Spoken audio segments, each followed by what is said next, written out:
இப்போ நீங்க பார்த்த அந்த வீடியோவில் நடக்கிற அந்த சண்டை எங்க நடந்துச்சு அப்படின்னு பாத்தீங்கன்னா தென்காசி மாவட்டம் வீராணம் அப்படின்ற ஒரு கிராமத்துல நடந்த சண்டை.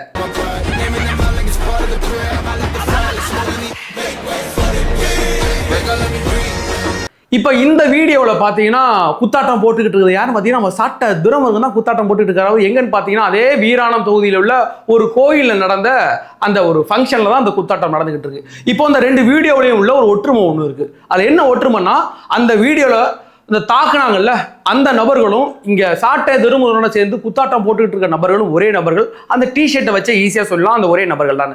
அப்போ அந்த வீராணம் அந்த ஊர்ல நடந்த ஒரு திருவிழாவில் மிகப்பெரிய ஒரு கலவரம் ஒன்று ஏற்பட்டிருக்கு. பல தாவேகாவுடைய ஒரு ஒன்றிய செயலாளரும் பல தாவேகா தம்பிகளும் தாக்கப்பட்டிருக்காங்க. யாரால தாக்கப்பட்டிருக்காங்கன்னா சாட்டை துரமுருகனுடைய அடியாட்கள்.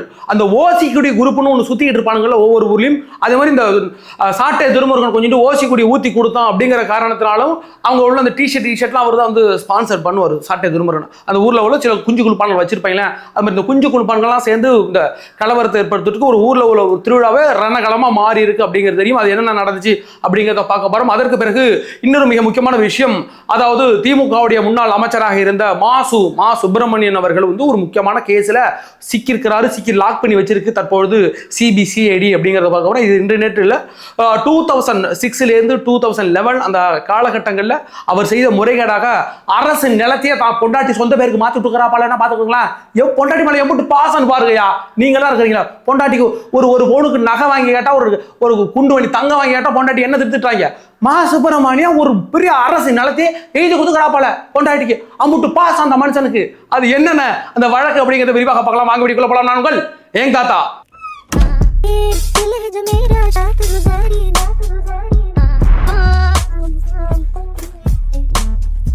நம்மளோட வீடியோக்களை பாருங்க, வீடியோவை லைக் பண்ணுங்க, அதை ஷேர் பண்ணுங்க.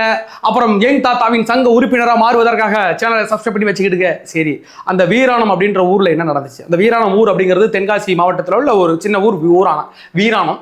அந்த வீராணம் ஊர் யாருடைய ஊர்னா நம்ம சாட்டை துருமுனுடைய சொந்த ஊர். அதான் வைங்களேன். 2-3 நாளைக்கு முன்னாடி ஒரு கோயில் திருவிழா நடந்திருக்கு. அந்த கோயில் திருவிழாவுக்கு சாட்டை துரமுருகன் போயிட்டு இருக்கார். போய் அங்கே என்னென்ன ஆட்டம் அதகலாம் போட்ட வீடியோக்கெல்லாம் அவரே ஷேர் பண்ணியிருக்காரு அப்படிங்கிறது தெரியும். அந்த வீடியோவில் பார்த்தீங்கன்னா நாம் தமிழ் கட்சியுடைய தம்பிகள் அவங்கெல்லாம் சேர்ந்துட்டு ஒரே ஆட்டம் போட்டுருக்காங்க.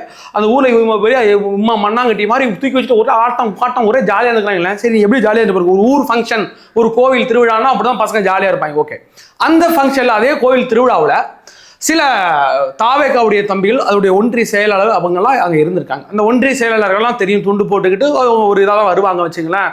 பேஜ் குத்திருக்காங்க, அதாவது தலைவர் ஃபோட்டோ உள்ள ஒரு ஃபோட்டோ மாதிரி குத்திக்கிட்டு தான் அவங்க கோவிலில் இருந்திருக்காங்க. அவங்க ஒரு பக்கம் ஜாலியாக பசங்க இருந்திருக்காங்களே. இவங்க என்ன பண்ணியிருக்கிறாங்கன்னா, சாட்டை திருமுருகனுக்கு நம்ம ஆளை பார்த்தோன்னா கிருகிருன்னு சூடு ஏறி வச்சு யாரு நம்ம தாவேக தம்பிகள்லாம் ஒரே துண்டுலாம் போட்டு ஜாலியாக இருக்கும்.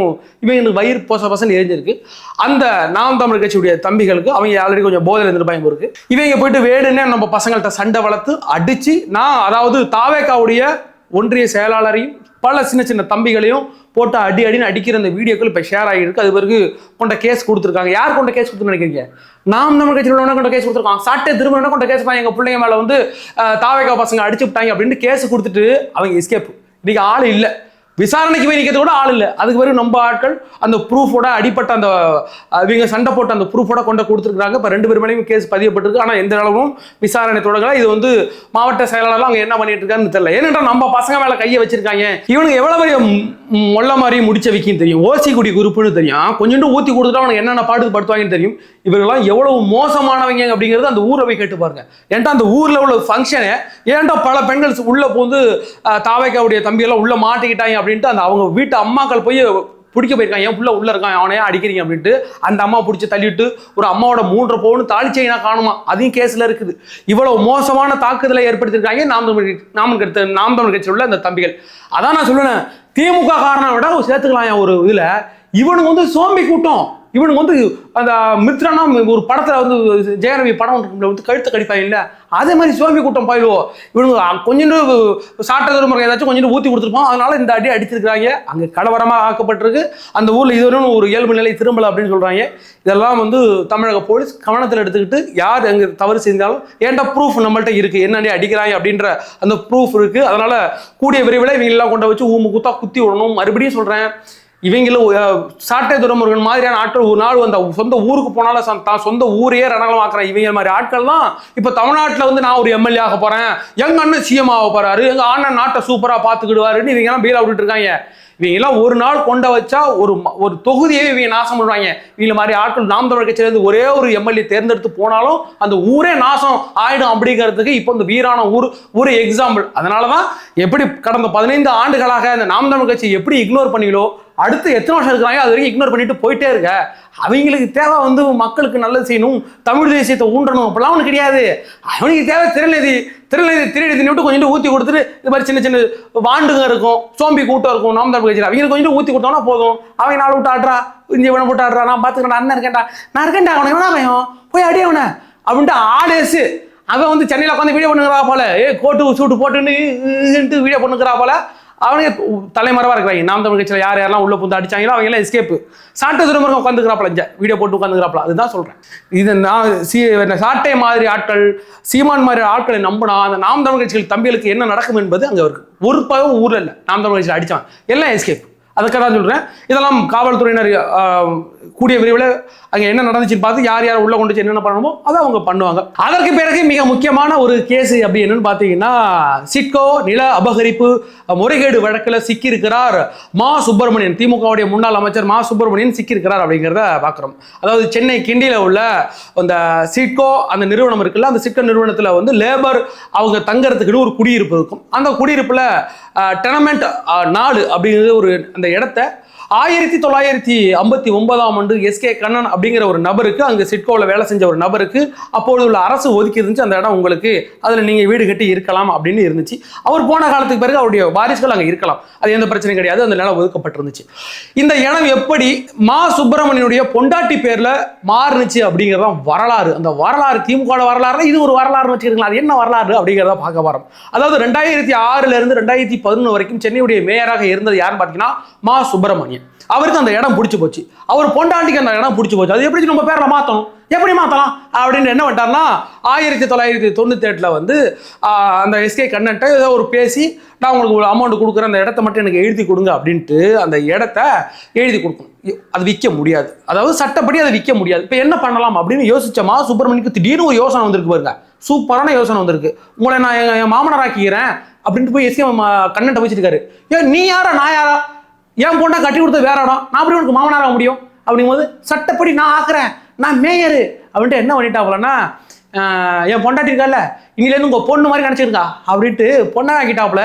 எப்படின்னு பார்த்தீங்கன்னா, அந்த கண்ணன் இருக்காருல எஸ்கே கண்ணன், அவருக்கு மொத்தம் 5 பொண்ணு 1 புள்ள, எல்லாம் கட்டி கொடுத்து அதெல்லாம் தனித்தனியாக போயிட்டு ஒரு மட்டும் அங்கே இருந்துக்காள். இப்போ அந்த இடத்த எடுக்கணும்னா என் பொண்டாட்டி இருக்கால காஞ்சனா, அவள் இன்னும் உங்கள் பொண்ணா ஆக்கிறேன் அப்படின்ட்டு 1993 98 வரைக்கும் குடும்ப கார்டுலேயே சேர்த்துட்டாப்புல. எஸ்கே கண்ணன் என் மாமனார் இருக்கிற மாதிரி என் மாமனாரே எங்கள் வீட்டில் ஆகிறாப்பல அப்படின்ட்டு எஸ்கே கண்ணனை நம்மளுடைய மா சுப்பிரமணியன் ஃபேமிலி கார்டு ரேஷன் கார்டுலேயே சேர்த்து வச்சுருக்கிறாப்பல. அதுக்கு பிறகு அவர்கிட்ட ஒரு கையொப்பம்னு வாங்கியாச்சு. என்ன கையொப்பம் வாங்கியிருக்கு அப்படின்னு பார்த்தீங்கன்னா, என்னுடைய மகளுக்கு இந்த சிட்கோ நிறுவனம் வழங்கிய அந்த நிலத்தை நான் வழங்குகிறேன், இனிமேல் இதுக்கு பிறகு அவங்க அங்கே இருக்கலாம் அப்படின்னு அவங்க எழுதி கொடுத்தாச்சு. இதை வச்சுக்கிட்டு இத்தனை வருஷம் இவங்க நல்லா வாழ்ந்துக்கிட்டு வந்திருக்காங்க. இதை பார்த்தா பார்த்திபன் என்ற நபர் வந்து 2015 to 19 அதுக்குள்ள ஒரு வழக்கு ஒன்று தொடுத்திருக்கார். இதே மாதிரியான ஒரு ஊழல் நடந்திருக்கு. இந்த மா சுப்பிரமணியன் என்ன பண்ணியிருக்கிறாருன்னா, இதே மாதிரி எஸ்கே கண்ணன்ட்ட ஒரு போலி பத்திரங்களை, இது என்னுடைய பொண்ணுன்னு சொல்லி ஒரு போலி பத்திரங்கள் மூலமா இந்த நிலத்தை எஸ்கே கண்ணன்ட்டு அபகரிச்சிருக்காரு.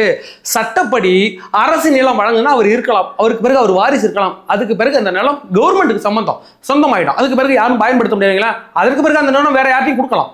அதுதான் அரசுடைய முறை. ஆனா அந்த மா சுப்பிரமணியன் என்ன பண்ணாருன்னா, அந்த சட்டப்படிகள்லாம் தகர்த்து விட்டு பல முறைகேடுகளை ஆவணங்களை உள்ள சேர்த்து தற்பொழுது அந்த நிலத்தை அபகரிச்சு இத்தனை வருஷமா வச்சிருக்கிறாரு அப்படின்னு வழக்கு தொடரப்பட்டது பார்த்திபன் என்ற நபரால. அப்போ வந்து மறுபடியும் சிபிசிஐடிக்கு எடப்பாடி காலத்துல மாற்றப்பட்டது. அதுக்கு பிறகு 2021 திமுக ஆட்சி காலத்துல வந்து இவர் அமைச்சர் ஆயிட்டாரு. அதுக்கு பிறகு ஒன்றும் பண்ண முடியாது.